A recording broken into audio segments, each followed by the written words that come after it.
that was held over this past weekend. Certainly it started last Thursday, and last Thursday and Friday were what they called the buyers days, and then the expo was open to the public on Saturday and Sunday.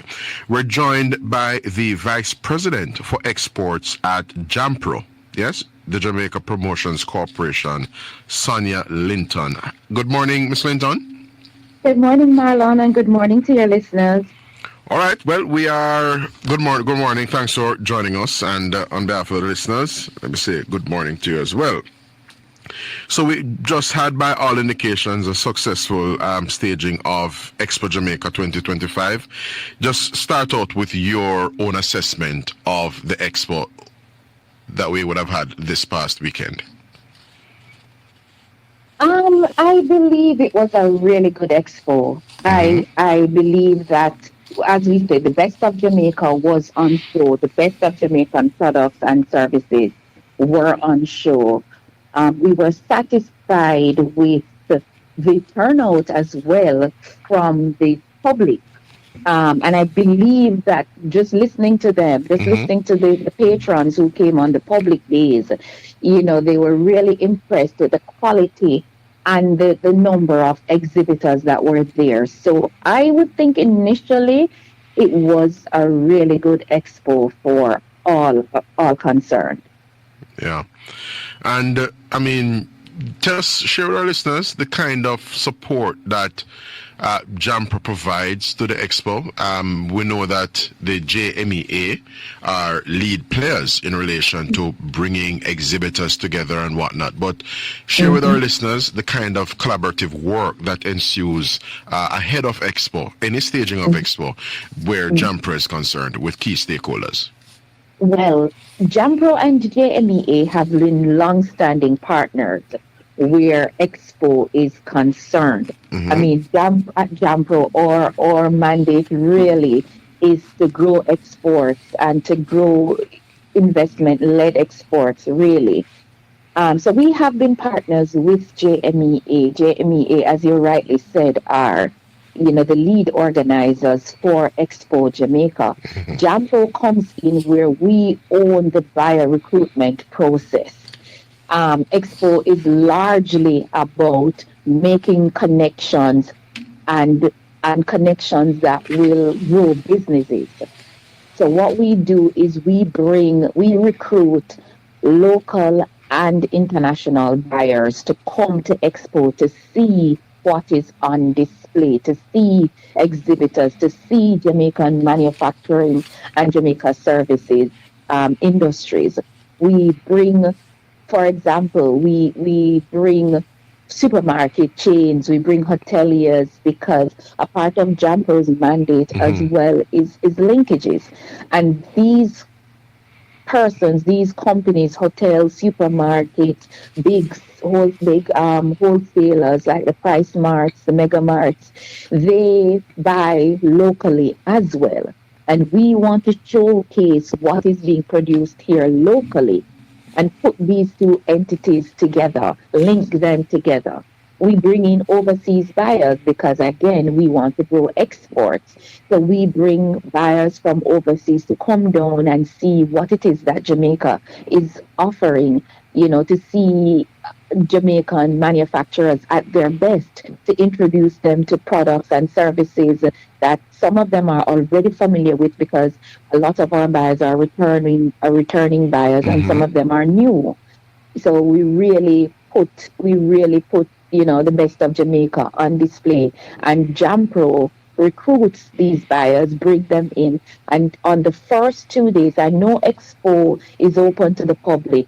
Everybody knows that it happens on Saturday and Sunday. Yes, but yes. From the Wednesday, actually, we have buyers who are in and they're having these meetings with suppliers already. And the Thursday and the Friday is when they go and they can see the suppliers, see their products.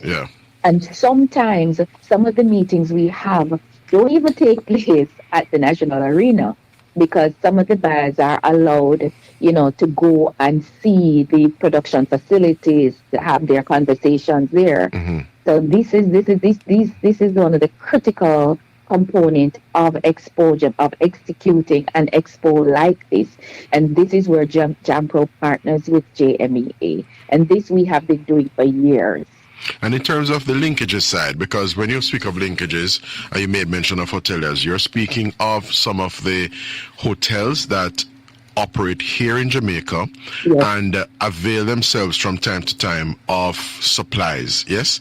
Yes, commodities, absolutely, that are provided by Jamaican businesses, including manufacturers, right? Mm-hmm.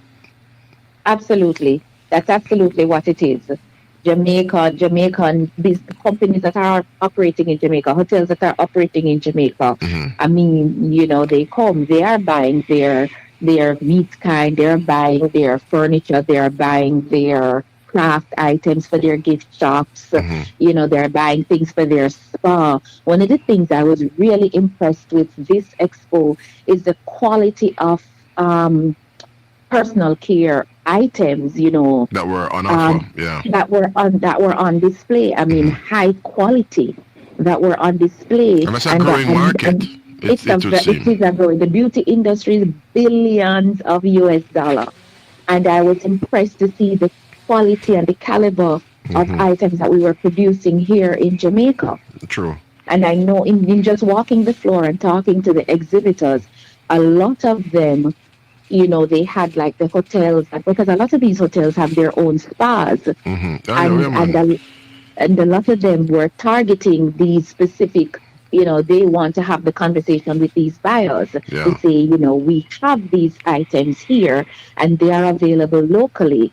So we were happy that we were able to, bring these buyers and connect them there, at least the initial connection. Indeed, because that self-care industry, mm-hmm, is one of those taking off around the world as people pause to treat with, their wellness, as it were, and just, feel good about themselves.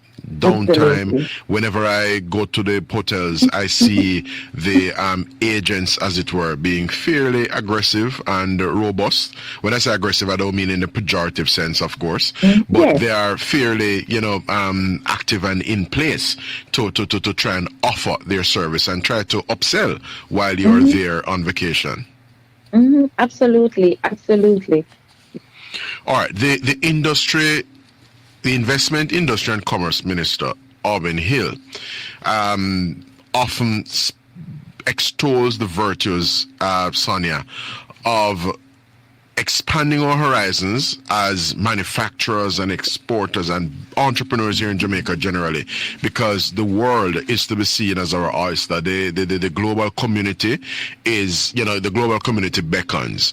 And give us a sense as to how useful a platform Expo is generally to tap into markets and essentially make inroads into spaces outside of Jamaica, since, as the minister puts it, you can't just rely on the 3 million people here in Jamaica to grow your business and generate wealth. And we agree. We agree that for us to become a rich nation, we have to look beyond our borders. And the thing is, Jamaica has a lot of, I would say, equity. In being Jamaica. You go far and you go wide, and people say that you're from Jamaica, and they're interested. They want to hear what you have to say. And a platform such as Expo Jamaica, where we get to put our best foot forward. And as Jamaicans, we are very proud. So we do exhibit, and when we exhibit our best. And a platform like Expo Jamaica, where we target, persons from all over, because this is months in planning, months in sharing with the world that this is going to happen, and we have many sectors that will be on display. So it is invaluable, the kind of reach that something like this has. For our local manufacturers and suppliers. We target, people from as far as Africa. Wherever, somebody, of Jamaica, we say to them, hey, we have the biggest trade show in the Caribbean, in the English-speaking Caribbean. Come on down and look at what we have. we have to offer. And for years and years, people have been coming. And the fact that Expo continues to get the kind of support and the kind of turnout and the kind of interest, it means that there is value in having this platform. Event each year, yeah. Well, it's what, every 2 years? Every 2 years, Very because well. you have to appreciate putting on something like this with the, I mean, this last show we the had, I think, logistics that goes in. 250 exhibitors alone. It is a mammoth task. Yeah. And a lot of the volunteers, the planning committee, it's volunteer service. So these are people who have businesses that they have to mind. So it's almost a year long. It takes almost 1 year to plan an activity like for this. the next year. Indeed. All right. In terms of innovation, business innovation, use of technology, the incorporation of some of the more contemporary techniques and solutions to business, you would have been in attendance and you would have, looked at or visited the respective booths and exhibits. Give us a sense as to whether you saw much of that on show. In terms of innovation, there were some new items there. We also had one of the things that we were happy for this year is there were some tech persons from the global digital services sector who were there on display talking to their fellow exhibitors as well as persons who came in as buyers to shop or to show them, what technological solutions they have for their businesses, for, whether it be a manufacturing process or even the accounting and HR and even how I believe there was a firm that was doing like just on the spot surveys. They were doing on the spot. They were polling so they had the audience. Tablets. Yes, they were polling the audience there, and were able to provide feedback to the various exhibitors. They are providing live and real, which is a big feedback. Sector now. You call it analytics, data analytics, or the kind of thing that polling entities or market intelligence firms do. Yes, because so they were able to provide real time data, and they were while they were shopping their services, they were putting it into use immediately, and demonstrating so that persons on the ground could see the value immediately to them. So I thought that was really creative, and it was new to the space. So I am sure we will see more of that for the next stage in 2027. All right. One of the things that is uppermost in my mind, Sonia Linton, is that the Jamaican diaspora, some years ago, the Prime Minister, he was speaking at the time, of course, in his capacity as opposition leader. But it was the first time I heard the description, right? He referred to the Jamaican diaspora as essentially the Commonwealth of Jamaica. So I made the point of our diaspora to say, when we have people exporting canned akis and, vacuum sealed products, yes, all of our agricultural commodities, for example, and some of them are agro-processed commodities, it is often the diaspora in Jamaica, the Jamaican diaspora, that take up and purchase, whether they're in South Florida, whether they're in Canada, whether they're elsewhere in the United States, or of course in the United Kingdom and elsewhere in Europe. What kind of connection is made with the diaspora because they are, for the most part, from an export concerned standpoint, they are the persons for the most part who end up taking up, Jamaican offerings because they know and recognize the brand, and they do have that cultural affiliation and cultural connection to those commodities, because that's what they use in and around the kitchen, for example. Well, yes, I mean, and know a lot of companies, their first strategy really, especially food companies, the first strategy is really to target the diaspora market. because they know what these you don't have to do such a hard sell for them. You tell them you have ackee, or you tell them you're selling breadfruit, or you tell them you're selling bami. Them want It's it. easy for them. Yeah. It's easy for them, and our numbers will show. Our largest export of food goes into United States, which is our biggest market, our biggest diaspora market. So when we're targeting, of course, we're targeting our diaspora, because they know our spokespersons, because they know living in outside of Jamaica are able to know interact with their co-workers, friends, community members, Yeah, because and each then person has a network, so each person exactly. interface with their respective network.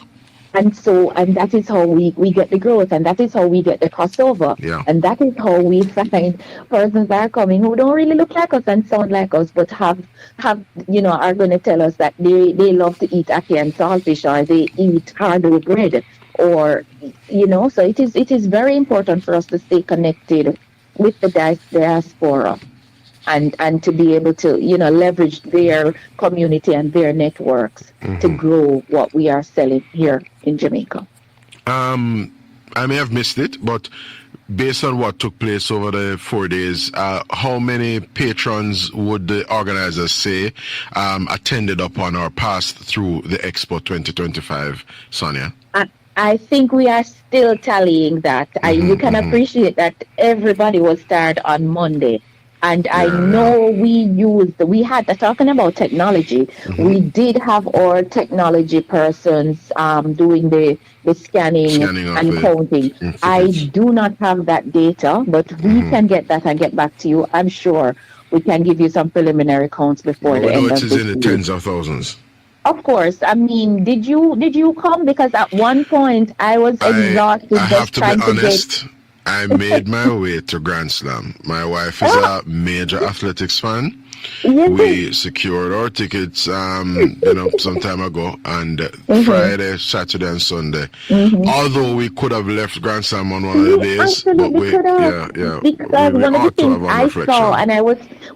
I saw, and I was happy for, is I noticed that there were persons. I remember talking to this family. There were about 4 or 5 of them, and they said, "We are going to do a walkthrough." They came because I was saying, "Well, you guys are early," and they said, "Yes, we're doing a walkthrough because we're going to Grand Slam after." Going to the athletics, and I remember, I realized that at certain times, especially Saturday and Sunday, you realize that the crowd kind of got a little thick, because a lot of patrons now just walked over from the Grand Slam to the Expo. And so they're like, and the times were up such that you could actually straddle the two events. Both events. So so it was really good. It was really good for us, to make the best of the situation. People came to both events, which was really good. Yeah, we're delighted that, although ideally you would have wanted, for there to be no competition, as it were, and all the logistics that go with that, because traffic on the road outside when we were leaving the athletics was a bit, concerning. But we know that this is a calendar item. Many persons look forward to it, and we're just delighted that it went well. Yes. And I mean, we tried to push the park and ride. I know several persons, especially on the Saturday, who came on the park and ride, and they were very pleased with how smoothly that aspect of it ran. So, And in terms of in the 90 seconds we have remaining, Sonia, give us a sense as to what you are looking forward to for the next staging of Expo, if we can think so far ahead in terms of the 2027 staging. What are some of the gains coming out of Expo 2025 that JAMPRO will be seeking to build on, essentially?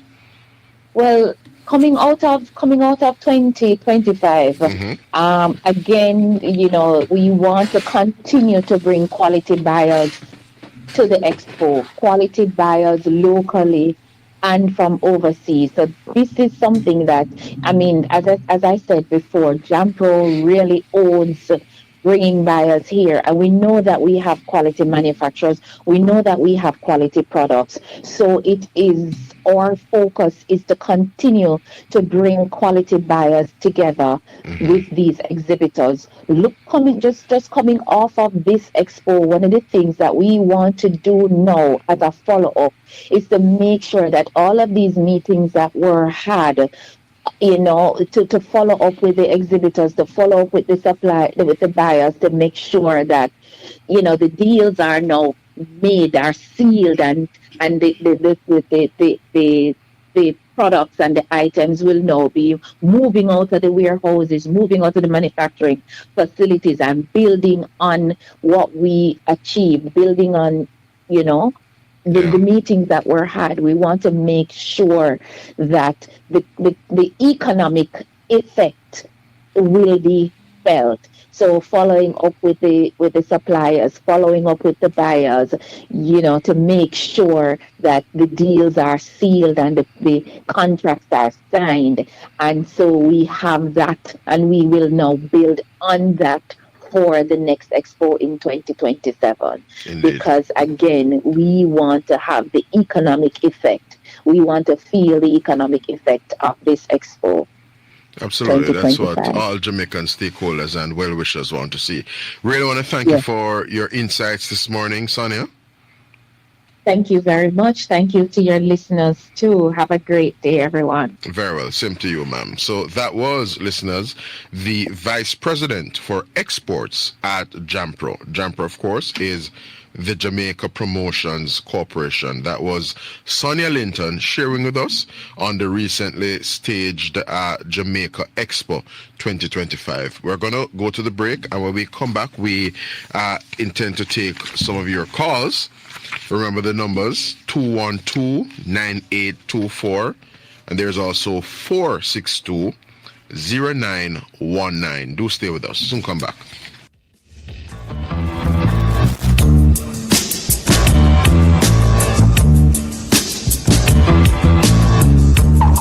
And basically, that virtuous cycle ensuing. Together we have a call on the line. Good morning, caller. Welcome to Straight Up. Morning, Senator Marlon. Morning, sir. Yeah. I don't know if last week Friday when you was inside the Senate, I after fixedly asked some question, and up to today, I don't hear the Golin revoke them or say anything concerning those questions. I think there were 2 Fridays ago. We didn't have any Senate last Friday. 2 so Fridays you're referring ago. to 2 Fridays ago, yeah. Asking that some $25 million was paid over to his institution, which he know about. DB&G. And up to today, he doesn't come back and said anything. You will not hear any such thing from the good gentleman, sir. If you notice, issues that are raised, Mark Golding doesn't even bap an eye. He doesn't see himself as answerable to. If you notice, the gentleman in this row concerning his, efforts to renounce his citizenship, he went to a particular vlogger, yes, that the PNP fancies. Have no credibility. Yeah.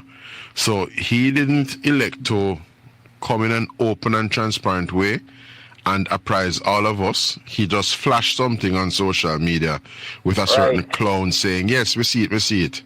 Yes? But that person who hosts that program, is not one that people take seriously. So his effusive responses, neither here nor there. And I don't know if you listen Tuesday with the Mayor for Kingston and St. Andrew. Then call press conference and all kind of things. What is happening to those money that just under here now, and the KSAC becomes a criminal institution? Well, yesterday I heard the Deputy Mayor, Delroy Williams of the JLP, issuing a statement describing, among other things, this furor over water quality being waged by the PNP members of the KSAMC, in particular Jesse James, a councillor from the Trafalgar Park Division, I gather. Yes? Right. Delroy Williams, is describing this furor as a distraction from the sordid KSAMC, PNP corruption and hush money scandal. But you know something, Mr. Mark? You know what is happening? The PNP is like a dog with vomit and ate up his vomit. And the reason why I use it so strongly, you remember how PJ participated that if he come on off our platform, nobody will recognize him? Essentially making the point that he will blend in the crowd. It's a majority black population, and he would invariably blend into the crowd. Yeah. So I wonder now, if the British citizen come down off our platform, if he could blend inside a black crowd, so a man which is not a citizen of Jamaica. No, man. Conveniently now, we are hearing that we are out of many one people. We are one. Well, me and Golden is not one. I'm a black Jamaican. I'm a fully black Jamaican. Born at the Jubilee Hospital. Well, the gentleman alleges and asserts, continues to purport that he was born here in Jamaica. It would be good to see further and better particulars in that regard. But he cannot show a document. And I want to say something also to you, Mr. Senator Marlon. Mm-hmm. In the quarrel that the poll put out in a Gleaner on a Saturday, but yet in flashing documents when it's saying have, is that same Saturday went and do it there too. What is happening to this man? Well. We see sometimes when we just make things up as we go along, as opposed to standing on or taking principled positions, we will get into all kinds of inconsistencies and will be shown, and called out for those inconsistencies. But a word to the wise is sufficient. Is there any other issue you wish to bring some perspective or insight to? Next one I want to raise. Mm-hmm. There is this lady who hosts a program on a Monday, and she's a justice lady. He take over the show, he take over the program from one, what do you call it? Was it Trevor Monroe? That, you know who I'm talking? No, so she is not that outfit. Daniel Archer is the person who has taken over from Trevor Monroe at NIA. Miss Michael Jackson. She's the head of JFJ at present. Right. And everything, what Michael Jackson and the whole of them butter the Jamaica Labour Party for 4.5 years. Because enough of them didn't get themselves ready to sit on big board. But the board are turned out to them now that they not won't get that position for right now.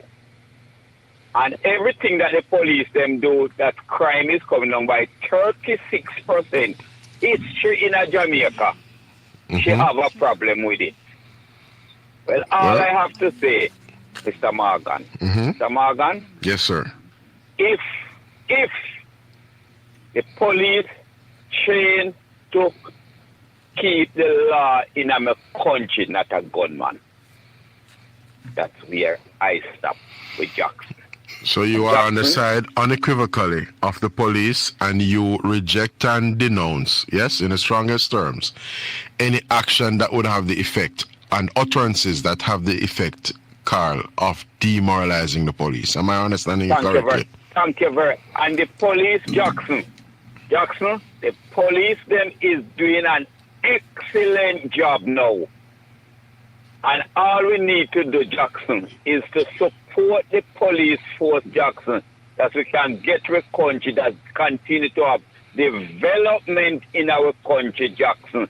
People doesn't have to run away from here, and people will come here, Jackson, to put up them investment, Jackson. Create jobs and so on. Our Prime Minister was selling last week, Friday, Jackson. All right. And won't get to sit on no board for right now, Jackson. Go and ask your British citizen if him denounce in British citizenship. That's what they need to get on a program and ask Jackson. All right, hear your perspective, Sir Carl. We're gonna run to another call now. Thank you for your input this morning. All right, that was Carl, clearly an avowed supporter of the governing JLP. Morning, welcome to Straight Up. Morning, Senator Morgan. Good morning, Mr. Al. I am going to implore this morning that we have a dialogue. I listened to the program last night, the rebroadcast as it were of the program, and the exchange you and I had yesterday was absolutely horrible for broadcast. We were talking over each other. I'm going to stop talking now and allow you to speak. And when I am speaking, hold on, sir. And then when I am speaking, I will speak and you listen, and vice versa. Go ahead, yes. Al. Senator Marlon, you know that I have a degree in public speaking. So I don't know if you do, but whenever I heard you this morning with your opening remark, and nobody interrupted you. But whenever anybody else speaks, you want to bring them to what you want them to say. And you must understand that I am not one of those individuals who succumb to the dictates of anyone. I am Gina Jennings of Jamaica. So I say this to say that whenever I'm on a point, you always want to carry me from the point, let me tell you what you want to hear. And I'm not in support of that. So you're going to have this kind of talking over each other, because I'm not going to yield to let you bring me to a point where you want me to answer to something that I'm not interested in. Right. And that is how we will talk over each other. But if you allow the conversation to flow as intelligent people does, then it will flow. Intelligent people do, not does. Go ahead. Well, fine. Well, I know does is more than one. Anyway, Marlon, I say this to you. Yeah. Called Bonner Chestnut Lane, Jubilee as in tell you. I don't know if you remember when one Prime Minister did a defend Zion train with all of his activities on the ground. And I watched a clip last night and the TV program. So I watched it last night. And I don't know when since the JLP is in defense of the police. It really surprises me, because every time the police get cussed out, it's either from a Prime Minister or the Jamaica Labour Party, or then go to some press house, media house, and cuss them out like Michael Price, that he ever run to go England and did. Or my girl have gone in the car when 2010, my girl from RJR, she have run on the vehicle so she never get shot and dead. Somebody who I used to talk to on radio. And station burned down, like Hanatown and Crossroad shoot up and all that. Well, watch me now. To the extent that the JLP, sir, just quit your speaking when I'm speaking. Just quit talking when I start to talk. To the extent that the JLP has formed government in this country from time to time, and even when it is in opposition, how can you seek to logically make the point or seek to intimate that the JLP doesn't support the police and is just supporting the police in recent times? That makes sense to you? Support cannot be when you're in power like Trump. Support must be when you're in opposition and stop running around and burn down Hanatown and shoot up Crossroad and all of those stations at stadium. Let me just say this to you, because I'm already, Yeah. And people are country ask me, how many sense when people love police? How many sense? And I said, it frightened me so because I know they don't like police, because to carry out, then show up as the activity. Well, if it's 5 years, my dad, then I'm told I couldn't go over one place. I had a police ended it 10 years and I couldn't go over there. So to carry out the extent of them show up as this was the things that they do.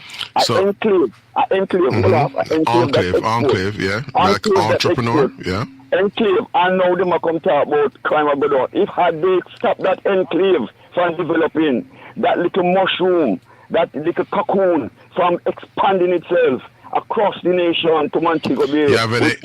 Do we have any enclave at Jones Avenue? I don't know that. Okay. Do we have any enclave at Rivoli? I don't know. You tell me. We have any enclave at De La Vega? Don't let me start because Okay. the last one the other day. Well, no, but I raised those things, Al. No, we don't have any enclave over there. So Yeah, no man. plane come from. But me say enclave, but still I say enclave. No plane. Ah, boy. No, America did not send any ship. Anyway, America Al. did not. Well, off, Marlon. Yeah. If you want to have a dialogue, please. America did not send No, any you're not ship. going to have all the dialogue, my G. Right. I say it work. Senator Morgan, Yes, sir. America did not send on a plane or any ship or any foreign affairs officer, secretary to speak to anybody from an enclave and tell them what to do. I see. Remember, you're talking to me. Yes, man. You're not talking to Carl and you JLP people who are not. All right, Gina Jennings. Ignorant. Yes, Gina Ignorant Jennings. of fact. Yes, I Gina am saying Jennings. to you, I heard you yesterday morning with about Jesse. And I know that you are, by the way, were you at JLP headquarters on Tuesday evening? Talk to you. And why saw you? That's what I asked you. Yes, my friend. Senator, talk to me. Senator, This were guy you is there? hilarious. I saw everybody. I saw every councillor, every MP there. What will I go on? Tell me. How will I go on, Marlon? I'm not going to divulge strategic JLP business to you, But you know what certainly I not ask on you, national radio. Uncle Marlon, you know what I ask my friend? Yeah. How that pass nationwide? How didn't it come out and talk? Was you shut out? As Marlon, you see right at the restaurant when they go see whether they did hide that card. Okay, I see. Anyway, let me say this to you, friend, Uncle Marlon. You know, I heard you this morning with Mr. Williams. Delana Williams of the NWC. Yeah. Mr. Williams, right. And I heard you asking Mr. Williams some questions. I ask you, my friend Marlon, with no disrespect. Animal, these water facility is enclosed that no animal like cow and goat and hog to pass and drink out of those water resources. Because the reason why I ask you, I have some video that they sent to me this morning. So based upon what is in the water, I wonder who put it in there. And if it is in the water, and somebody has tried to tell us, yes. Yes. One of the things I've observed is that whenever things come up, public discussion come up, people don't seek to pause and understand first before advancing opinions. Now, if you can just think of any river, for example, Al, or any area that serves as a water catchment, catchment or sources for the NWC, right, exists in proximity to farming lands, for example, communities, area where people may tie out them goat and cow and so on. Yes? So the idea is that whenever you have rainfall, things move, Al. So a cow may deposit dung over there so under one guinea tree. When the rain fall, however, you have the washing down of that in addition to other pollutants into a supply source. And if those things get past an intake valve and into a system, it will show up in the reading of the NWC as it relates to E. coli, for example. Right. Okay, fine, I agree with that. Well, let me ask you. So if somebody go and do a test and that is found, why ridicule the person? The person is protecting us. What you want, but that is not what happened. That's not what happened. Hold up. What you want is to shut up everybody in this country. But that is not what happened, my brother. That's not what happened. That's why I said that a while ago. Seek to understand first. But my Williams just tell you so they found that into the water. I tape you know. Sir. And one of the things that I don't do, every time that anybody speaks you speaking, I make sure I tape you. Because let me tell you what I tape. I mean, you not understand what's happening, Al. You not understand at all. I understand you were telling you about what was found in the water. And sir, the people, the simple point made by the NWC is that whenever they find anything adverse, immediate remedial steps are taken to safeguard. It is because Jesse went there and tested. Sir, Jesse is a superficial, misguided person. Go and look up what superficial means. But in the meantime... Well, let me just tell you, Marlon, hear me from my friend. Because I'll give you a simple thing. Yesterday, I went to a place that they sell smoothies. You hear me? I love smoothies. Very well. And when I went there, I ordered a smoothie. And while the person I said, can I get a bag of ice? A bag of ice. And the person said, yes. No, I always pay $50 for the bag of ice. Oh God, and the ice gone to 300 now. Oh But I'm God. going to tell you know, when the lady said Anyway, to me, may I run to another caller? hold on, let me say this to you. Yeah. The lady said him have to import ice, so that's why the price dear. down to 100. Oh dear. $100 for the same ice. The You know ice why moved it- from 50 to 100. Oh Yes, dear. but Let it us is send back. become- Let us send back for Mrs. Simpson Miller, so No, that man, ice no, can man, go you back to have tell you something $50. that you don't want to hear. That is the problem. We have to run now, Al. We have another caller here. We have to run now. This gentleman is funny. All right, moving to another call. Good morning, caller. Welcome to Straight Up. Hello, good morning. Good morning, Mr. Morgan. How you doing? Yeah, morning, South St. Catherine. Sorry for keeping you holding so long, my brother. All is something else. Al is one of those old-time PNP who don't have a roof on his house, you know. He's one of them who, Mr. Layton, what do you call him? Layton Campbell? Layton. Layton, Layton, according to Karen Cross. Yeah, Layton Campbell. He's one of them who don't... But anyway, I don't know about Al's personal business, and I don't know whether he is one of those comrades who are falling on hard times and is looking up into the sky when he lies on his bed. So I don't know about that. Let me just say one thing more Yeah, about man. Mr. Al. This is a fact.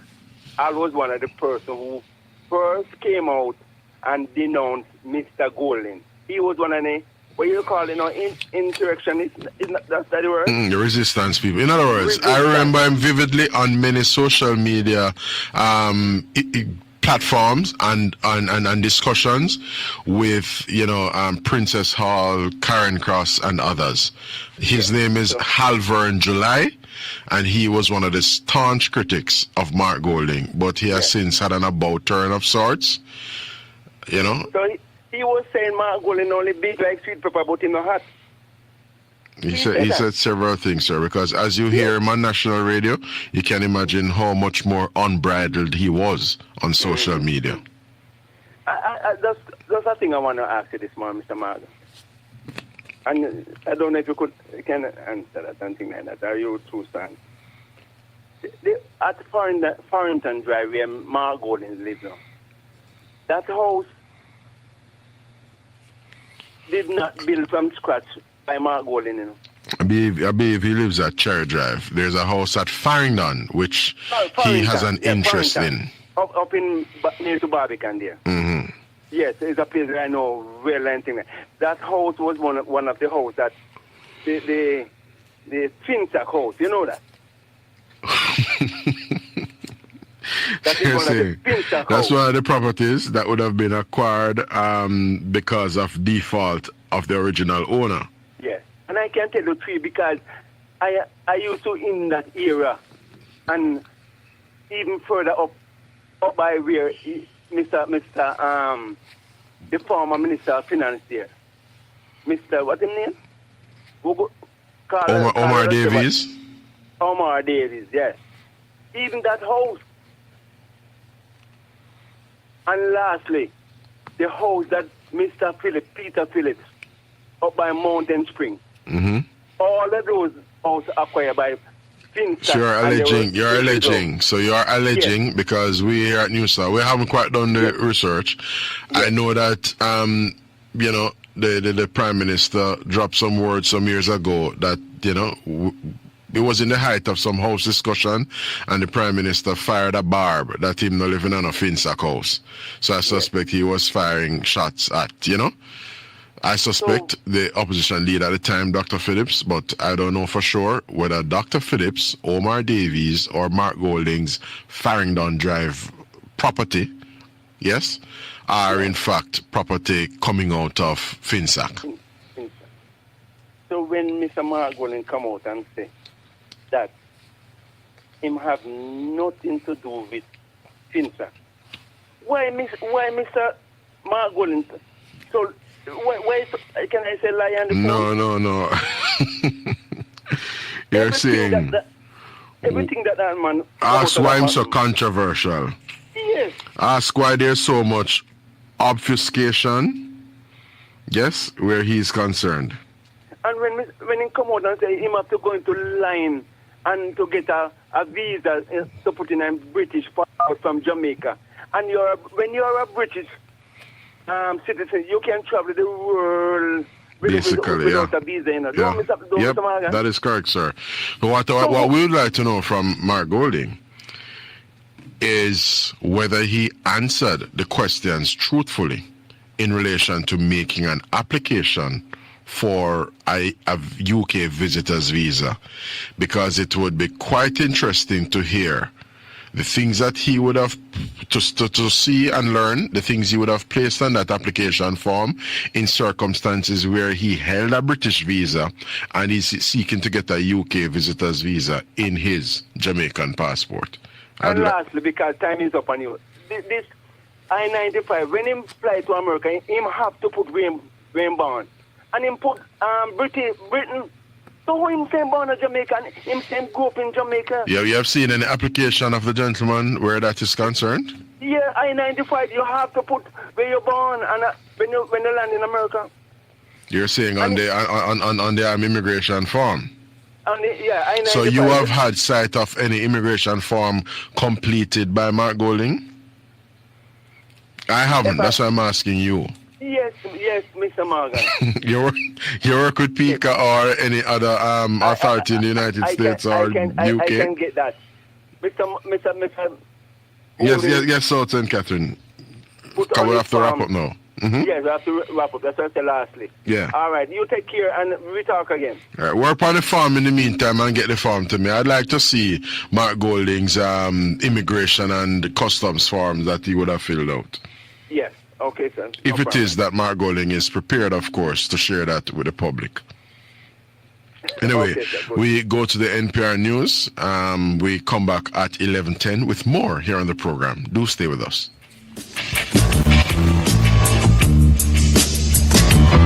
News Talk 93 FM. Politics was not one of them. I'm telling them, let me not say. And next question. You was one of them were defending dodos. Sir, there was an extradition request that came for one Christopher Dodos Coke. The position taken by the Bruce Golding administration of the day, yes, though hindsight is 20/20 vision, was one in respect of which it sought and requested of the U.S. certain further and better particulars. Now, many, perhaps yourself included, will look back on the handling of that extradition request and conclude that it could have been handled differently or ought to have been handled differently. I am not averse to those perspectives. I am not someone, however, who would place myself on record as having defended Christopher Coke, and I don't think that much of the actions of the then government was in defense of Coke. It was a defense of what? My friend, requesting further and better particulars is not to be seen as being synonymous with the defense of a person in relation to whom an extradition request was made. But you see, this kind of deflection and distraction, though, I'm not gonna, entertain much of it, because Christopher Dodos Coke is in the United States doing his time, and at the end of that, I suspect the United States, as it does in these circumstances, will take steps to deport that gentleman to Jamaica. I know, because of the bad judgment on the Jamaica Labour Party, over 75 lives was lost in Jamaica. My next topic now. And listen keenly, and you is a senator, and your government is in office. The hotel workers are badly treated in Tennessee, America. These hotel workers And let me give you the address straight. Pigeon Fort, Tennessee. And these hotel workers, chink, roaches, and rats.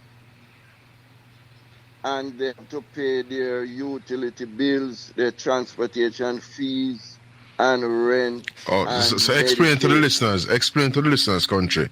You are referring to Jamaicans who are away in the United States as part of a guest worker program. They are working at what? Hotels there in Tennessee? Tennessee. And they have boarding facilities, meaning them have lodging, because them have to sleep somewhere, so? Right. So you say, which part they sleep? Bed bugs and chink and roach and what else Wilmington said? Dog flea? Well, I don't think they are no dog flea. But so they have all these things. Yeah. And so have you or them contacted any liaison officer? No, that's why I complain to you. So good. So on behalf of the workers, advise them on my behalf to make contact in relation to any challenge or concern with living conditions or working conditions there as Jamaicans who are participating in a bona fide and legitimate guest worker program. Because Jamaica has respective liaison officers, which is a link between the government here in Jamaica and, of course, persons who are on farm work or any other guest worker or seasonal employment program. Senator Morgan, yes, sir. This is not politics, This is. But I don't understand. Citizen. Yeah. So, country, which part of what I said a while ago is politics? Let me go it over again. You are directing me. Let me go it over again. Let me go it over again. People are afraid of losing the all right, country, let me go it over again. You see these persons who you say are coming into contact with adverse living conditions, bed bug and this, that. Watch me now. Right. Those persons, I don't know them. I am simply pointing to you. Hold on. I'm simply pointing to you that the Ministry of Labour and Social Security, which essentially is the government ministry that presides over these guest worker programs, these seasonal employment programs, whether it is farm work or women going to the US to harvest strawberries and other commodities, or working hotels, they have respective liaison officers who are appropriately situated people, and they are being paid to provide a certain service. And I'm commending to you or directing you to advise these people to make contact with their liaison officers. They know them. And I'm telling you that these people, what communicate to me, they make their voice be heard, and it go on deaf ears.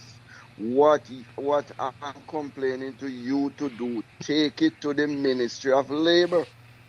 You have made the point on the public airwaves. You have made the point on the public airwave country. But I will go one better. I will bring this matter to the attention of the Minister of Labour. But I don't necessarily, but put it this way. Right, and put it this way. You have the number. I'm going to do this a bit differently. Because you could make any arbitrary point. But let me be gracious and assume that you are in fact spot on and you're not speaking of a boogeyman. You're not making up something. I would implore you to get any one of those complainants. So same like how those ladies would have brought this thing to your attention, country. Get any one of those complainants, yes, to make contact with me through Newstalk so that I can put them on to appropriate intervention in relation to this matter. That's how I'll approach it. These people so I don't want the third hand. No, man, they're not afraid, man, because I do not have horns. I would do nothing to victimize their employment in Tennessee. I want to hear from them as to the challenges they've been encountering, yes, and instead of hearing from country with him third hand and whatnot, third party kind of information. See? I don't want these people to be phantoms. I want them to be known to me. And I am telling you the best way is to investigate it. I give you the information, I give you the address, investigate it, Mr. Marlon. All right. You said there are Tennessee people and them work in Tennessee, and country will keep them anonymous because out of fear of victimization, because if these people are known to Marlon, Marlon will go and tell the white hotel operator there in the United States, probably Mark Golding brother. And it is not or a sister. white hotel operator, Mr. Is what then? Is a blue hotel?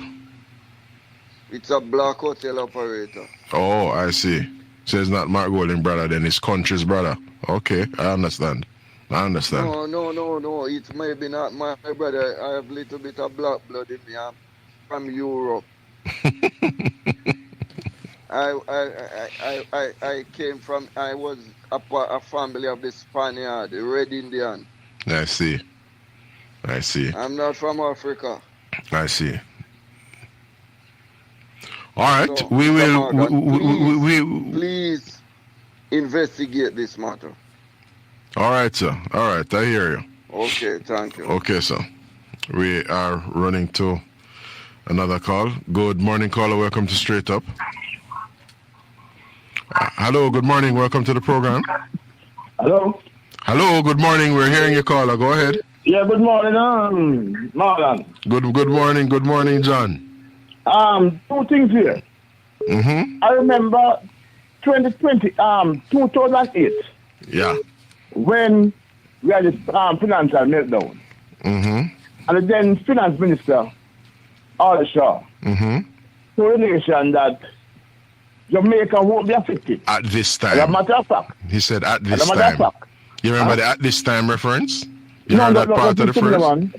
Listen. Yeah. I'm going to call my credit. The man said Jamaica won't be affected. As a matter of fact, Jamaica will benefit from the financial meltdown. Yesterday... You're drawing parallels with Auburn Hill? Yesterday, the worst industry minister ever in Jamaica, the worst trade minister ever in Jamaica, has come out and said that we won't be affected.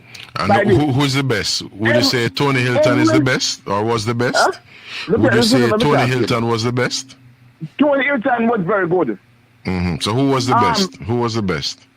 Well, Industry and Trade Minister. Tony Hilton because you know that follow with the latest up initiative to make it welfare. Anyway, you mean the Crown and Command? Crown and Tony Hilton? Listen.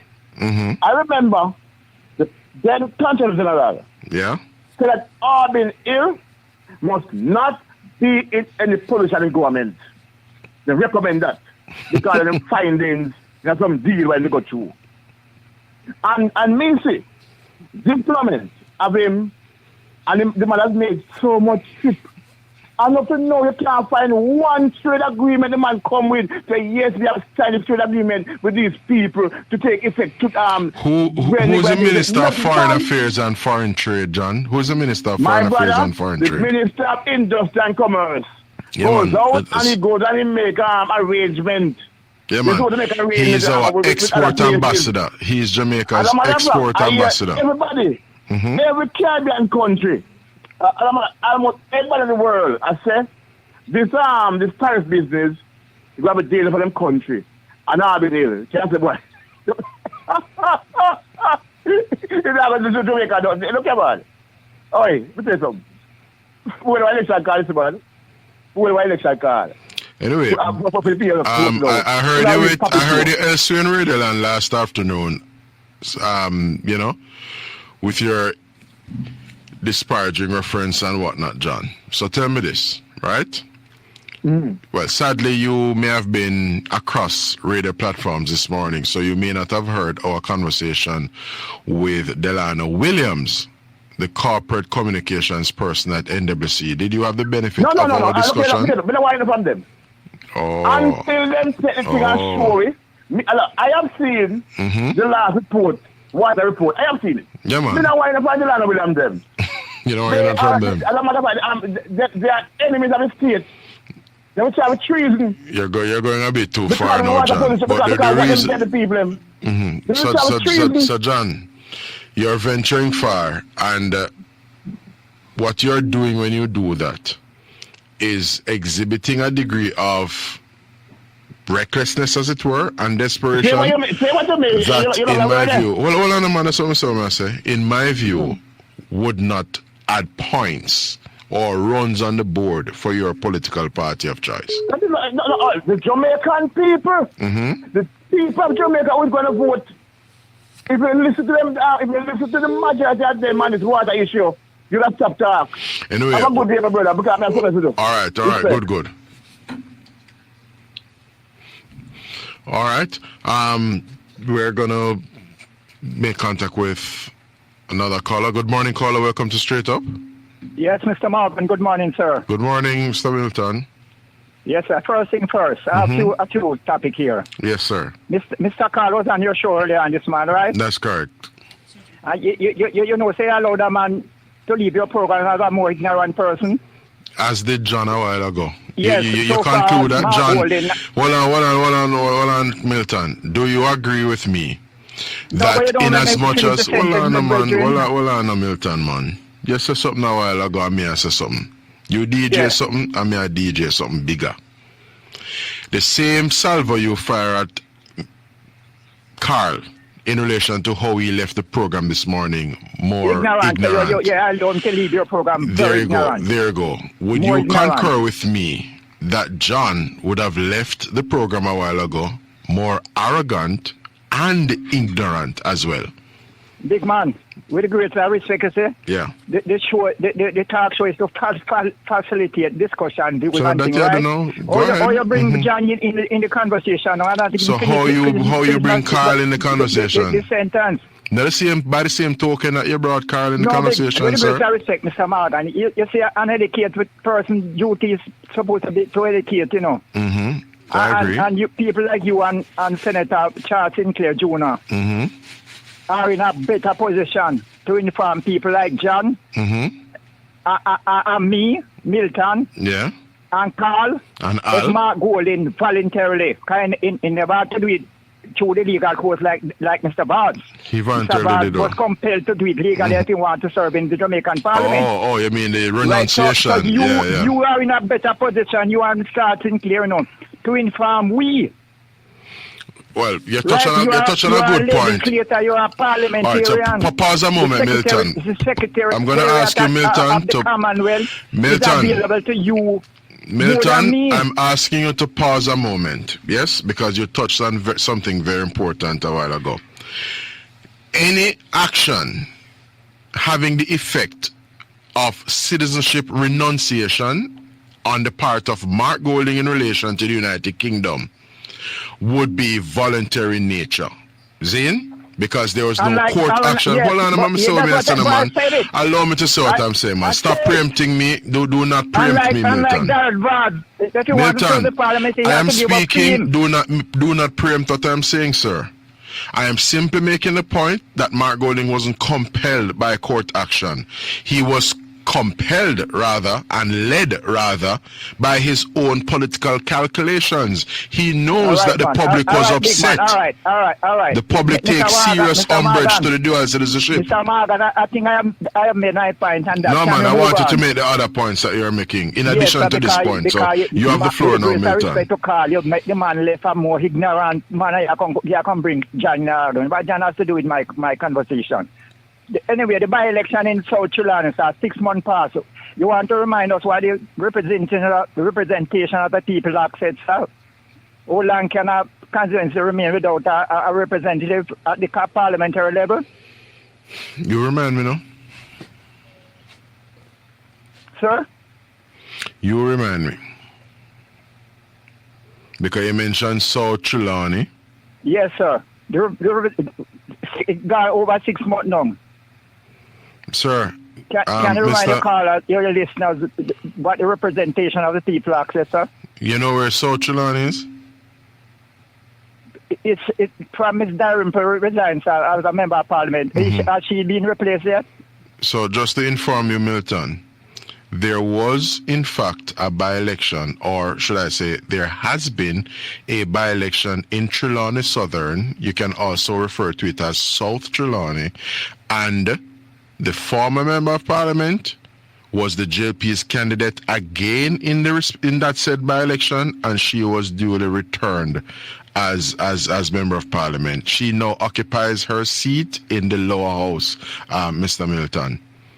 Yeah, I bowed to that. I was away, you know, so I returned in recent days, so I never knew. Recent days. All right, Mr. Milton. So thankfully, yes. unlike Carl, you have not left more ignorant from this conversation. You have been apprised of at least one thing that you didn't know before. So you are much wiser this morning. Yes, at least, so you're admitting on that, Carl. Very ignorant, right? You're admitting I'm going along with what you have asserted. You know. I'm going along with what you have asserted. So let's go overseas now, if you don't mind. Sure, yeah, man. We can go Japan, we can go Angola, anywhere else? No, we'll stop with Trump and China. We're not go further than that. All right, then.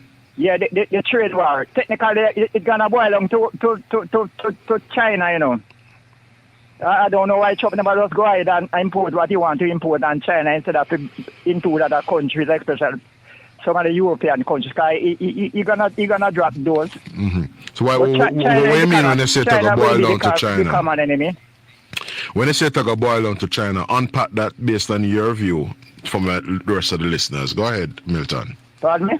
I'm saying, when you just assert a while ago that this whole row between the US and China going boil down to China. What do you mean by that? Yes, it's going to boil down to China, sir. So tell me what you mean by that, the objective of Mr. Trump, you know, is to try to slow the pace of China.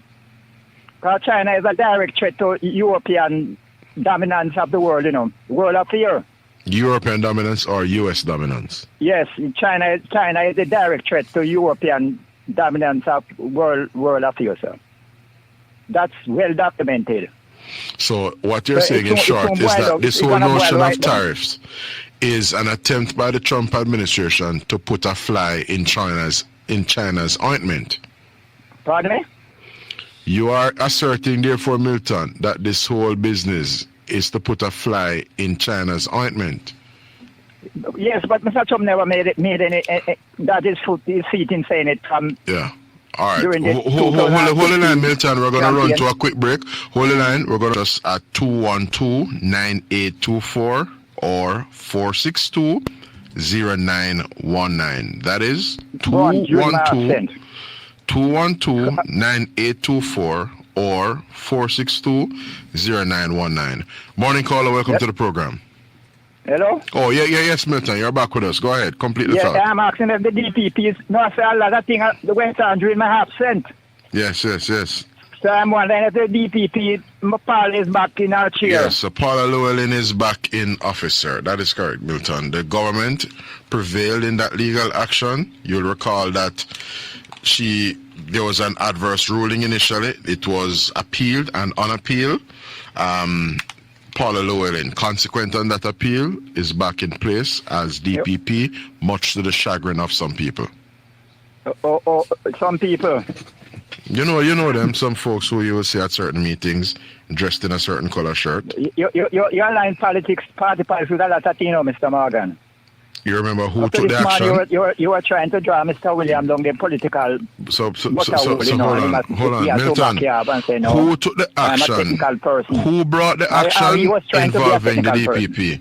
Who brought the action in relation to Paula Llewellyn? You recall that it was Philip Powell, so you understand what that means? Big man. Is Philip Powell a pastor or a politician? No, he's not. Is he a Buddhist monk or a politician? You're not an easy gentleman, Mr. Morgan. Lot of obfuscation, eh? Okay. Anyway, when it boiled down to it, Mr. Morgan, Mr. Wallace found one in that lot of places, you know. You have to cite examples. You have to cite examples. I know that the electorate will make the right decision when the time comes. We have to run, Carl. We have to run, but don't hold your breath on that one. Do not hold your breath for a moment on that. Anyway, I don't share your views on that one still. So anyway, thanks for listening. I really talk. All the best, Milton. All the best. Morning. You're going to another call. Good morning, caller. Welcome to Straight Up. Hello, morning. Yes, sir. Good morning. Welcome to the program. Yes, Marlon, what me brethren, Fox here, Yeah, man. greetings, sir, Fox. How you doing? Well, me there go and bless up the thing out there, you know. Mm-hmm. Brother Marlon. Yes, Well, Fox. I see the Integrity Commission, then coming and trying to make a lot of changes. Mm-hmm. Right? I don't know if you listened to the news yesterday. And Yeah, man. I've noticed certain developments. Yes. Some things are yet to be confirmed, and so I'm going to reserve certain comments on matters pertaining to the Integrity Commission until some further and better particulars emerge. We understand that. But you can go ahead, Fox, and make your comments. Yes, I understand. But as me long say again in my brethren, you need to get regular updates from the Integrity Commission in my brethren based on the investigation that is going on, you know. Because listen now, if the new chairman of the Integrity Commission can't tell us why are certified the Prime Minister, the most honorable and jewelers declaration, my brethren. It's coming like it a sense to we anymore again, you know, my brethren, because it's seen already, you know. You know, that's what I mean, Marlon. Mm-hmm. Yeah, man, I see your business, you know, Marlon. I see your business, you know. If the first step I am looking for, and it's not just me, but the first step we are looking for, Brother Marlon, is for the Integrity Commission to tell the country why they can't certify the Prime Minister and my brethren. Because the PNP then take it, Mark Golin, everywhere you go talk. Mm-hmm. It's been thoroughly weaponized politically, sir. Yes, and it's fair up in them face, you know, my brethren. If you notice, you know. Because look at Uncle Marlon. Mm-hmm. You know, the PNP, first, you know, they talk about crime. Crime is kaya and crime this and crime that. Oh, they say, where's the crime plan? Right, where's the crime plan? And now, my brethren, the government gets crime under control. Right? You know, you're not more about that again. You hear them talk about corruption. And all of who them talk about corruption, there's nothing to be proven from the watchdog, the anti-corruption agency people them. Mm-hmm. You understand what I mean? I see and others, yeah. I see and do 3 years of an investigation, the services of an independent international forensic accounting examiner was engaged, and they were not able, the IC that is, to make or establish any finding of impropriety against the most honorable Prime Minister. Yes, my brother, and now forensic auditor. Yes, and now you then come back and talk about the holistic. First, we talk about holistic 6, and then they talk about the holistic parliamentarian who is under investigation. And the investigation, Marlon, I mean to say you're guilty or not, you know. Precisely the police at the commission office can call you in, you know, Brother Marlon. Mm-hmm. She said, well, we have an investigation and we need you to come in. Yeah, you're a person who would be of value to our investigation. And our discussion with you, the police's discussion with a person, may have the effect of clearing the air, and so the police is properly directed in another area. Yes, I mean to say a charge with nothing. So when them are grown, I tell the people, you know, my brethren, the last thing we yesterday come up with, you see when they want to do water commission, my brethren? Mm-hmm. I want to know that serious business that the PNP here and into relics them. I want to know that I think you're very correct, Fox, because internationally, separate and apart from the local political squabbles here in Jamaica, right? Yes. One of the things Jamaica is known internationally for is the quality of its water. Yeah? In other countries, people can't drink the water from the tap. We have that luxury here in Jamaica, and it is an enviable position. And what we have heard in terms of the recklessness, because what the NWC have asserted is that this gentleman, Jesse James Clark, took a particular finding from a report where it speaks to, it is essentially speaking to total coliform, and he just ran with that reading and that finding to make a point and suggest, misleading the public, that it was essentially fecal coliform, and it was not so. Yeah, and when he flipped like face, you hear when he said, "Well, Marlon," he must say, they were just asking questions. If you have questions, because just to be clear, just to be clear, based on further and subsequent tests, fecal coliform was detected. No, but there's no denying of that. But the reading, the data that was contained in the report that Jesse James Clark ran with and the PNP ran with was mistaken, because that was in relation to total coliform, not fecal coliform, and that's the difference. It's serious, Brother Marlon, and Mr. William gone even here in your interview this morning, but he got a lot of other radio stations trying to make the case that this is not true, this is not factual, and the PNP them out here. John called me yesterday for me to apologize to Jesse, because what you're saying is that Jesse James Clark was vindicated. No. What rubbish? What rubbish? And you see, you have a little man there, you call on your hall. Me talk about facts. Me no go to Jamal school. But you look like all the way you learn at Jamal school and figure about it, my brethren. Eh? Me know why, you see the people, my brethren, Jamaica no want to hear from them, you know. Eh? Jamaica no want to hear from them, you know. That me I tell Hal and the rest of them out there, my brethren. But you see, Marlon, you're going to go here now. But all we have to do out here, see, we just have to do the work, because we know third term is loading. And we are work the ground, Marlon. Because we have to keep them wicked and light people here out of away from Jamaica out. As the Prime Minister rightly said, the PNP is him. We can't afford them to come back. And me Lambert Brown with your house for class on Monday and Tuesday. Me Lambert Brown I say, you know, enough for you, Marlon. They're tired of you, because they find out say you're the bulldog. You understand? They find out say, no, Marlon.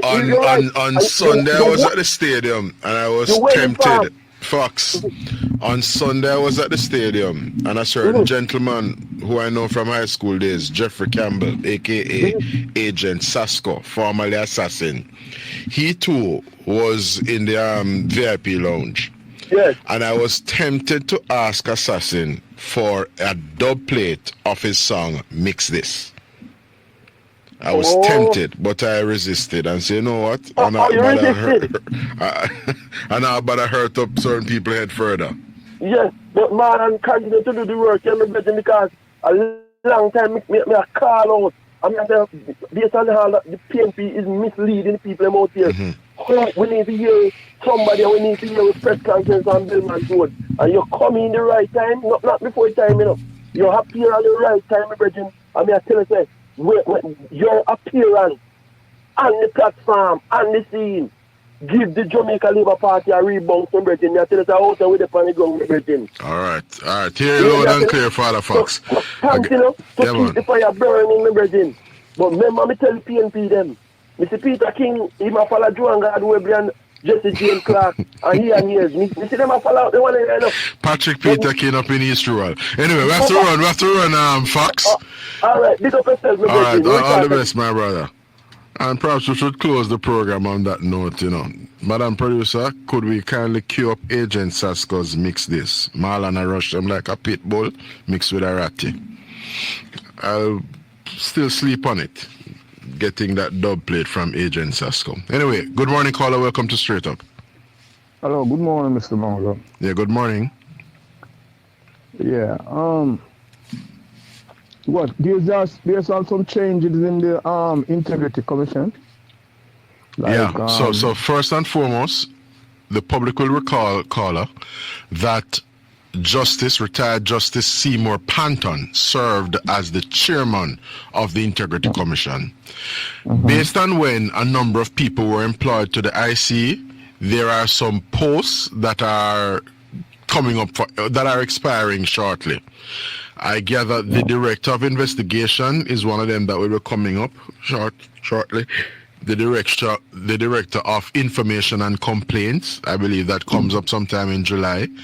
A couple of them, I think, come up in May. And the post, director of corruption prosecution, her post came up in March. So Mrs. Keisha Prince Kamika no longer serves at the Integrity Commission based on what I'm gathering. Yeah, she is essentially the former director of corruption prosecution at the IC, and there's someone who I gather is now acting in that post, sir. So there has in fact been some changes. There have been some changes, and most importantly, Seymour Panton is no longer there, and the retired justice, I think, Carol Beswick, she is now serving. She's now in place. Carl Lawrence Beswick, something to that effect. I know the surname is Beswick. She is serving now as the chairperson for the Integrity Commission. What has happened to the investigator that? And, to the best of my knowledge, Kevin, you're referring to Director of Investigation, Kevin Stevens. Yeah. Kevin Stevenson. He's still there. I believe his post, his tenure expires. We don't know the degree to which as yet, and that's not a determination for us to make. We will await the, developments in that regard when that time comes. But I gather in the weeks ahead, the post of the Director of Investigation, Mr. Kevin, the very infamous Kevin Stevenson, will be expiring. The tenure that is. Hope he doesn't get caught and run away. What happened to the case? We don't hear nothing about a case. That's a very important case. We don't hear nothing about that. Which case that now? The case, the investigation, yeah. We don't hear nothing. The investigation into what? In what matter? Remember the ICR has many matters, you know. The investigation about the shooting of the Integrity. No man, so that matter didn't concern the Director of Investigation, you know. I'm trying to recall. That matter concerned is another gentleman. It's not Craig Beresford. He's not there. He's not there at the. Yeah, man. I think that person, the person who was embroiled in that shooting or involved rather, ostensibly the victim in that shooting. I think that person is still in place. I think that person is Evans. Is the name Evans? Is one of them. I don't think it's Craig Beresford. It wasn't Kevin Stevens, the Director of Investigation. I think the person was Ryan Evans. I want to know, it was Contractor General before the this body Integrity Commission, right? So the Integrity Commission that we have now, sir, is essentially an amalgamation of several integrity and anti-corruption entities. But the question I want to ask, the former OCG being one of the entities. The question I want to ask, is there a history of any one of these people ever been get shot or during the tunnel or in the work or No. Beyond that incident, beyond that shooting incident some time ago, 18 or some months ago, where Greg Christie made those unfortunate comments, I don't know that there was any instance in which any employee, any staffer of an anti-corruption entity in the country has been shot or the victim of any violent crime. No, you're breaking up all of them. Say that again, sir? No, I'm saying that the comment that you said Grace Christie made, is that the comment that he was saying that to ask the government who Precisely.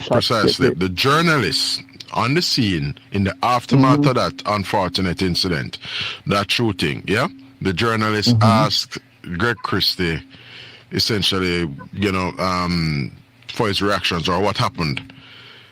And he told the journalists to ask the government that.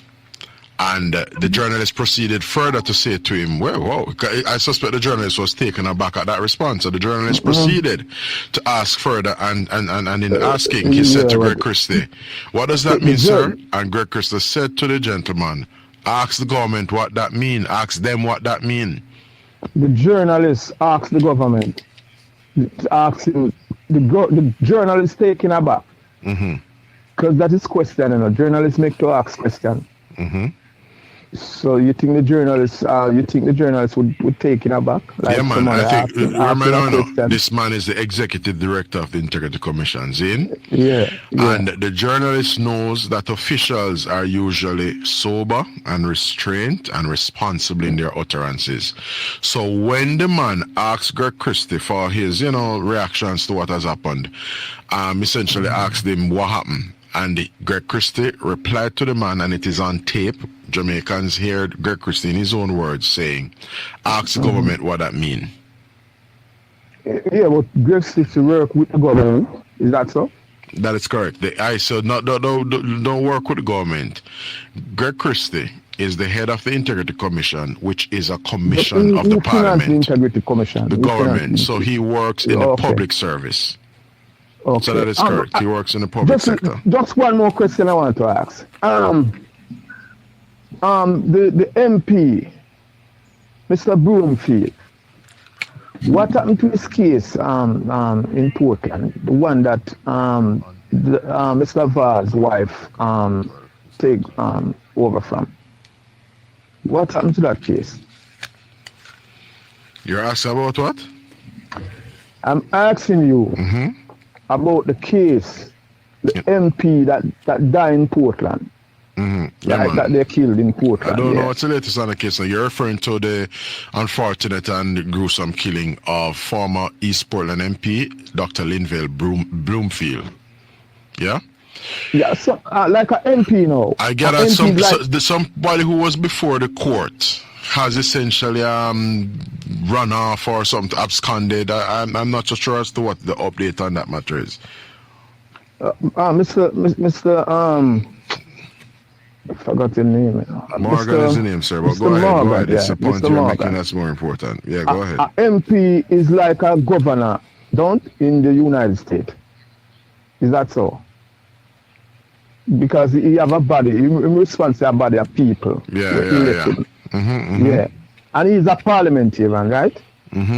Is he? You say like he's like your colleagues, because he's a senator now, right? Yeah, yes. The MP, them colleagues. No, in our country, right? Govern, respectively. You feel that an MP should have died in that critical fashion that he died, and you don't have a result pending, or you don't have a result out of it? Well, you just hear that someone I think no one should die going to court in any circumstance. You don't hear nothing about so the point you're making, Carla, the issue you're bringing to the fore is the fact that, well, first of all, does it look good? In this case, but hold on and listen to me carefully. In this case, Dr. Linvale Bloomfield, an accused, the police would have undertaken their investigative work, and consequent on the police's investigative work, an accused emerged. So in other words, there has been a clear up in the case of Dr. Linvale Bloomfield, in that someone was arrested and put before the courts on a charge of his murder. Now, as to what the latest is in that matter is what I am indicating that I am not particularly aware of right now. But I do know there was some controversy, I believe, as it relates to the person who was accused and before the courts being said to have absconded and whatnot. So contrary to the point you're making, that the case, the murder go like that, there has been clear up in that matter, sir. There a clear up? Clear up. In other words, the police arrest and put somebody the before man is the that courts. large and is a clear up. The murderer is that large and is a clear up. That's why I'm going to try help you to understand the issue. No, that's why I'm trying to understand. The case is cleared up insofar as the police would have established a motive, the police would have identified an accused. So there's an alleged perpetrator of Linvale Bloomfield's murder. And that is what in law enforcement constitutes a clear up of a case. Now, successful prosecution is another matter. No successful prosecution has yet emerged, caller, in the case of the late Dr. Linvale Bloomfield. You understand the difference? It was like similar to the Patrick Bailey, the man who died in Patrick Bailey house. In terms of Patrick Bailey's house, the Prime Minister Lawyer house. Yeah, man, Patrick Bailey, at least a gentleman who has served as a Prime Minister's lawyer. Don't know what the current state of play is. But just to be clear. What about that case? Well, you tell me. You tell me. The police have indicated that this case remains open and apparently is under active investigation. That is somewhere 2016. It may have been somewhere there, about 2017, somewhere between 2016 and 2017, 2018. I think it may have been 2017. I don't walk around with those dates in my head. It's still an investigation. That case. Based on what the police has indicated. Because you'll recall Mr. What name? Jermaine, Junior Jermaine or something to that effect, was killed. Patrick Bailey was in his residence. He asserts that he was sleeping. He didn't hear any shot and whatnot. And the police have been attending upon this matter. Now, this is a matter in relation to which there has been a lot of innuendo and a lot of veranda talk and allegations. And the truth of the matter is that it is the police that is the competent authority to come and tell us whether it's 7 or 11. No, sir? Oh. Well, maybe. I've run even now, sir, because I need my producer to give me a touch. And I will call you again because I want to talk about you said about the 80 billion that I heard CJ. From the yes. So there has been. I will talk to you tomorrow. Yeah, no, I'm not here tomorrow. I will be here next. But you can call the program tomorrow, and you can call me back next Wednesday, God willing. But just to be clear, you're referring to the trustee in relation to the SSL matter that is essentially making some money available to the victims, as it were. Nowhere near what would constitute restitution or full recovery of the people's losses. But the trustee has given an indication. I want to thank our producer and broadcast technician Tanya Richards for the support this morning.